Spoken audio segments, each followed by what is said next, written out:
Bonjour à toutes et à tous, ici Unstable, on se retrouve pour un nouveau numéro de l'Euronews avec au programme 3 huitièmes de finale de l'Euro 2016. On commence tout de suite avec le premier match, c'était France-Irlande à 15h. Que ce fut difficile pour l'équipe de France. En difficulté en début de match, les Bleus ont affiché un mauvais visage pendant toute la première période. Heureusement, les hommes de Didier Deschamps ont su se ressaisir et ont réussi à revenir au score et même prendre l'avantage quelques minutes après grâce à un doublé d'Antoine Griezmann. Il faudra tout de même hausser le niveau de jeu côté français pour continuer dans la compétition, car pour l'instant il est en deçà par rapport à d'autres équipes. Donc score final 2-1, doublé de Griezmann pour la France et but de Brady dès la deuxième minute sur penalty pour l'Irlande.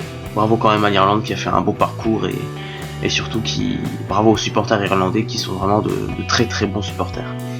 Le deuxième match de la journée à 18h, Allemagne-Slovaquie. On a eu une grosse prestation de l'Allemagne qui s'impose assez aisément. Les hommes de Joachim Löw montent bien en puissance et confirment leur statut de grand favori. Ils ont gagné ce match 3-0 grâce à des buts de Jérôme Boateng, Mario Gomez et Julian Draxler. Et enfin, le dernier match de la journée à 21h, Belgique-Hongrie. Les Belges ont fait un match solide et ont fait gonfler le score grâce à des contres très bien menés en fin de match. Les Belges montent en puissance, les Hongrois de leur côté ont eu des occasions, mais ils ont manqué de réalisme et de réussite surtout. C'est dommage parce que ils ne méritaient pas de sortir comme ça après leur beau tournoi.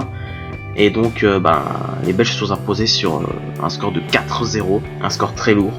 Des buts de Toby Alderweireld, des buts de Michy Batshuayi, le Marseillais qui a marqué juste après être rentré en jeu, Eden Hazard, et le quatrième but, Yannick Ferreira Carrasco, le joueur de l'Atlético Madrid. C'est donc une grosse victoire de la Belgique qui se qualifie donc pour les quarts de finale.